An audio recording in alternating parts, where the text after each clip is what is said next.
The people got wet again yesterday, so there we go. So, Tá Liv Galer, welcome everybody. We give a special welcome to Councillor Ciarán McCarthy. I see Councillor Dermot O'Kyle here as well.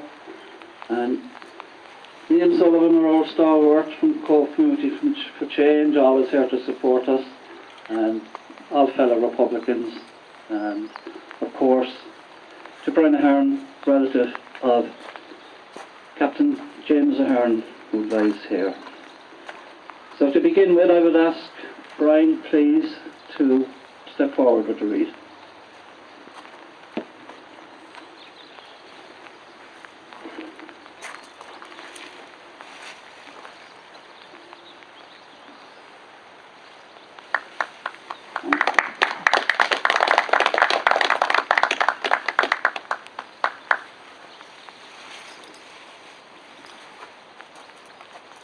I would ask you now to face the flag and stand for a minute's silence.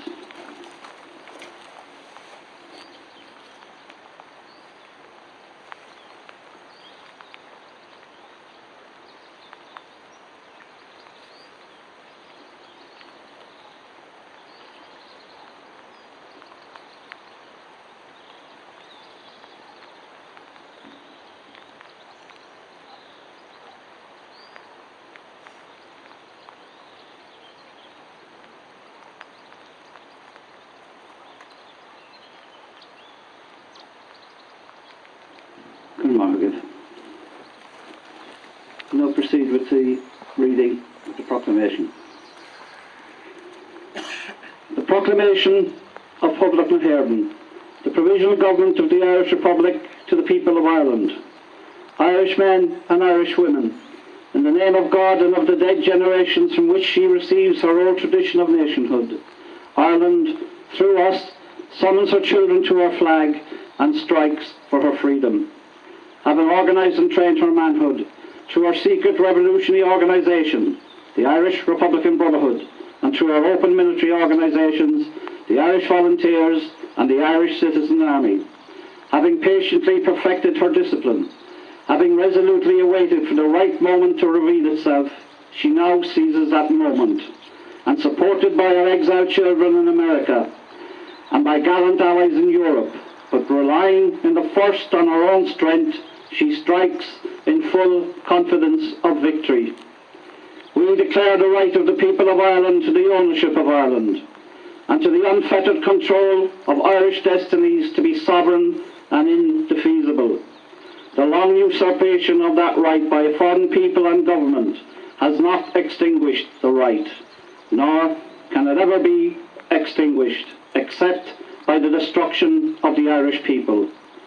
In every generation, the Irish people have asserted their right to national freedom and sovereignty.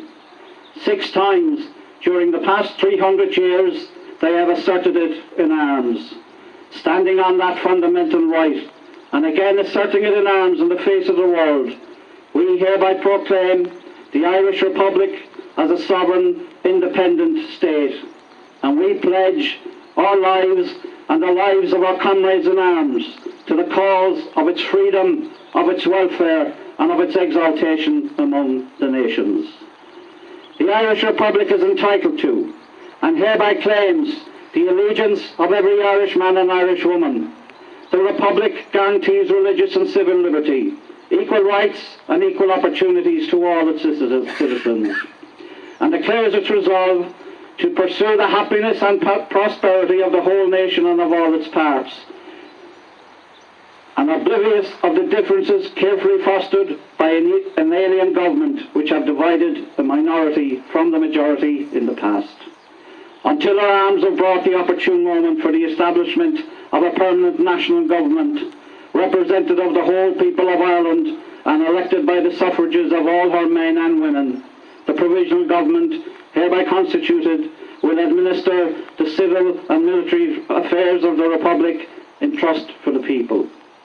We place the cause of the Irish Republic under the protection of the Most High God, whose blessing we invoke upon our arms, and we pray that no one who serves that cause will dishonour it by cowardice inhumanity or rapine.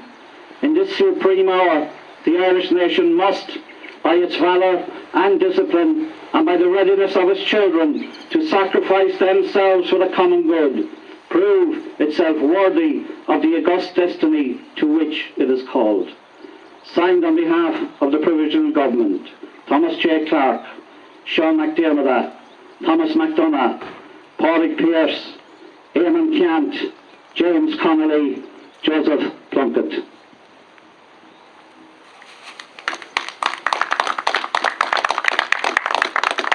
I would ask Councillor Kieran McCarthy now to come forward and say a few words, please.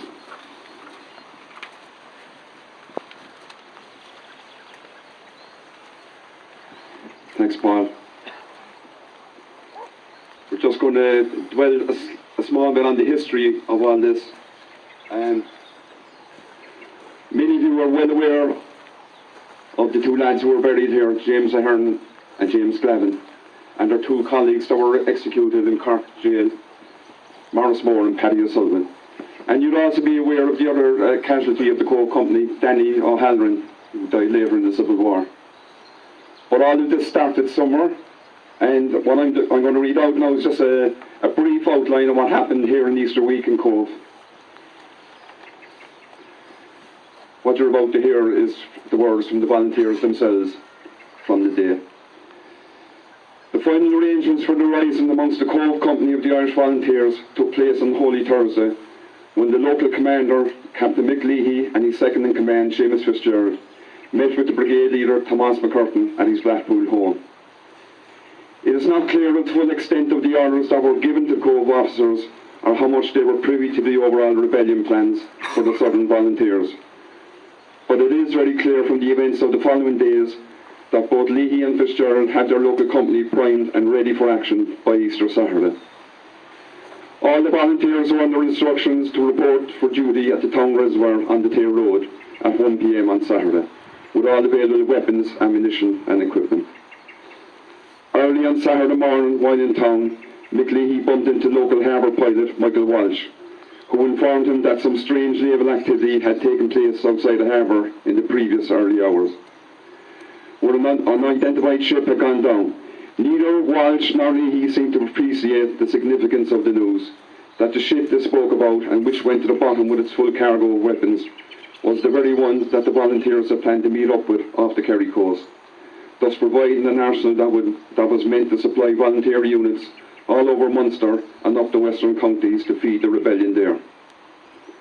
Although Mick Leahy hadn't yet grasped the seriousness of the situation, he did feel it important enough to mention to McCurtain about the sunken ship when he reached Cork later that day. At the appointed time of 1 p.m, Leahy called his company to fall in on parade at the Tay Road Reservoir site. Those in attendance were Mick Leahy, Seamus Fitzgerald, Paddy Whelan, Jack Stack, Joe Reid, Ernie Fowler, James O'Connell, William O'Regan, Danny Healy, William Ralph and Bunny Reid. The parade was also informed that Liam Ahern and Jack O'Connell would follow along later on bicycles. Seamus Fitzgerald then proceeded to tally all the weapons and ammunition. Present were 5 Lee Enfield rifles, 1 Martini rifle with 250 rounds of .303 ammunition, 15 revolvers of 32, 38 and 45 caliber with 180 rounds of corresponding ammunition, and 5 bayonets. There were no shotguns, pikes or explosives. There were no complete uniform, but most present had breeches, leggings, all had haversacks, belts, bandoliers, ground sheets, water bottles, blankets, spare socks and green volunteer slouch hats. The small but disciplined company of Cobh volunteers then set off on foot on their journey to Cork City. When Leahy and his men reached Little Island on the main road, a single mounted REC officer on horseback was waiting for them and later trailed behind on the rest of their journey to the city. When they arrived at the volunteer hall on Share Street, the Cobh company were told they would be taking over guard duty that night. Volunteer Paddy Whelan was one of those posted on guard outside the building. He recalled witnessing swarms of REC men passing by the building from all sides and neighbouring streets, and remember the tension in the air. He said it was one of the most nerve-wracking experiences he ever had. At one point, Whelan stopped the passing RIC man and asked him for a light for his cigarette, just to break the ice, knowing they could be locked in armed combat against each other at any hour. Later that evening, the men were instructed to have their confessions heard, again reinforcing their fears and the uncertainty of what lay ahead. The next morning, the men were formed up outside the hall when word came by a courier from Dublin. This led to some serious discussion among the senior officers, including McCurtain and McSweeney. This was followed by Seamus Fitzgerald, John O'Connell, William O'Regan and Jack O'Connell joining up with the cyclist company and proceeded on to Macroom. The remainder of the Cobh company joined the rest of the city volunteers and marched to Capel Station and took a train to Crookstown. From there they marched on to Kilmurray, where they were joined by the Ballinadee and other West Cork companies under the command of Tom Hales. Then they marched on to Macroom, where they halted in the square. By now the weather had turned foul, and before long the parade was dismissed. All of the Cobh volunteers returned back to the volunteer hall in the city. It was fast becoming clear that something major had occurred elsewhere. All the city volunteers had left their rifles in the building before returning to their homes, while the Cobh company remained on in the hall that Sunday night. McLeese said it appeared at one stage that McCurtain and McSweeney were considering surrendering the weapons to the RIC. But later the Cobh company were issued with hurried instructions to start filling sandbags and to get ready for battle stations as they were about to defend the hall. That was followed by a quiet period and the next day the Cobh volunteers returned home with their weapons, allowing them to escape the agreed handover of arms between the Cork volunteers and the British. There was a lot of confusion in the days which followed, especially when word came through that Dublin had risen. Then one morning while at work at the Naval Dockyard at Hallbowling, both Leahy and Fitzgerald were both arrested for their parts in the attempted rising in Cork. Along with Cobh-based IRB member Liam O'Brien, a UCC student and apprentice worker, chemist at Wilson's Chemist in West Beach, the three Cobh volunteers were interned in Francoch in Wales. Leahy and Fitzgerald returned home to a hero's welcome in August of that year, while Liam O'Brien returned to a Dublin hospital where he died in October from a condition he picked up in the internment camp. Thank you. Thanks, Ken.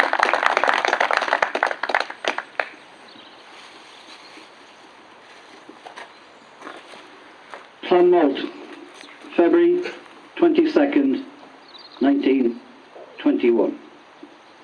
A black day in our fight for independence.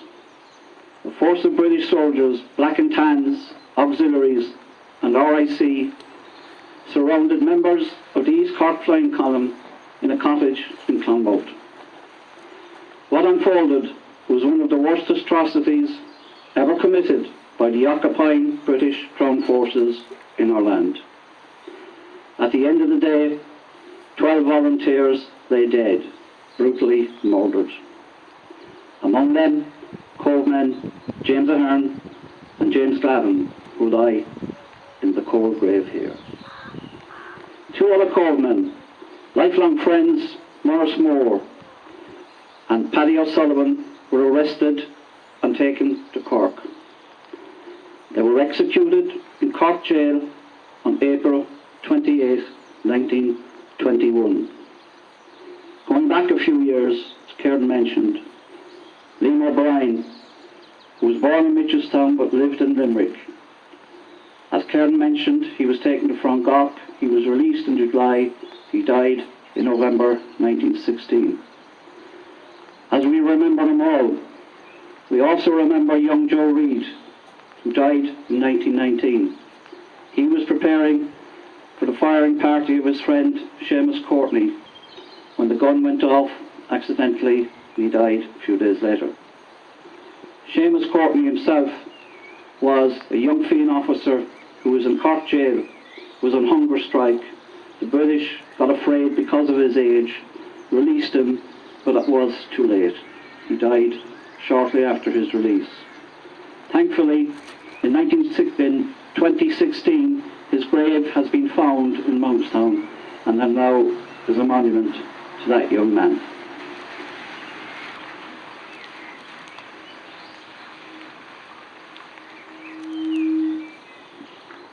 When we think about these men and read their history, and particularly the papers of Mick Leahy, we wonder where they got their inspiration from. Going back many years in Cobh, there was a huge Fenian tradition. This year marks 150 years of the turning of the sod in Cobh Cathedral, and at long last a great Fenian will be remembered. He was clerk of works on that cathedral, and he was Charles Guilfoyle Jordan.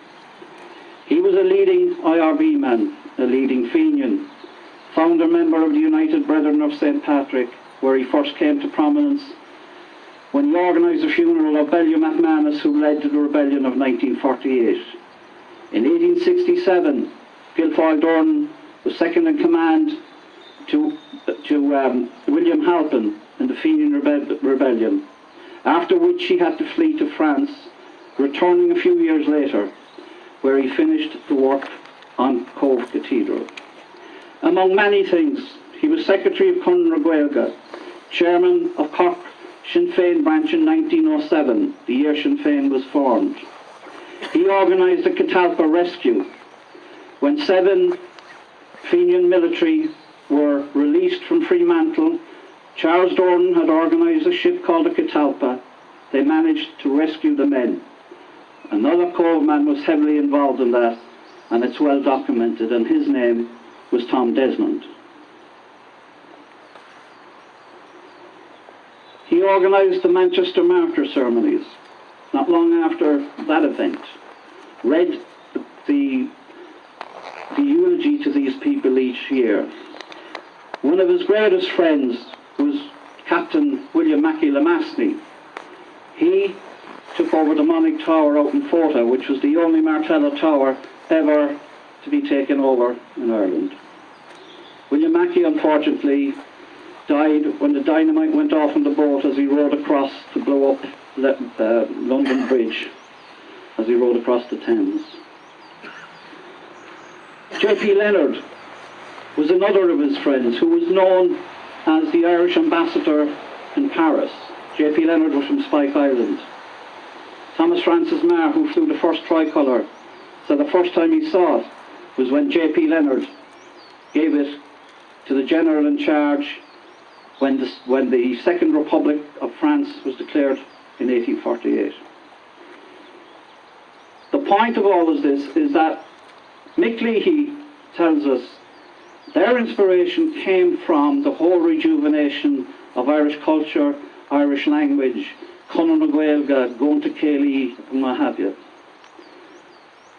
No wonder that tradition lived on. When you had people in the background like Guilfoyle Jordan, we had other people. Another great IRB man was P.S. O'Hagerty. He, being the postmaster in Cobh, was the first to be sent out of Ireland under the Defence of the Realm Act in 1914. So we can be proud of the Republican tradition in Cobh. We must always remember them. And I will give one shout out that at long last, Charles Guilfoyle Jordan will be remembered. He was inspirational to all these men and women that fought for the freedom of our country. He believed in physical force, being involved in both rebellions in 1848 and 1867.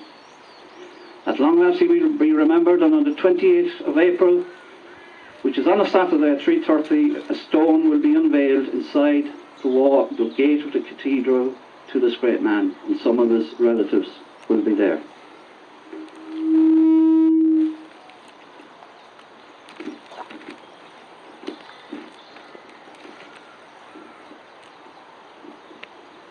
So today, we remember them all. We must never forget. But today is about the men who lie in this grave. Today, we remember you, we honour you, and we salute you. Of Olamara, our son Minter on Cobh, August Godine, our son Minter na Ahern. Ní enemy Jarmat live Wreath. Colasava vocally. Tasha Fearna Raw. Gurnock Ekamid. Vor the Hader Rish. Gurmila Mila Mahagav. On Foblocked Abu.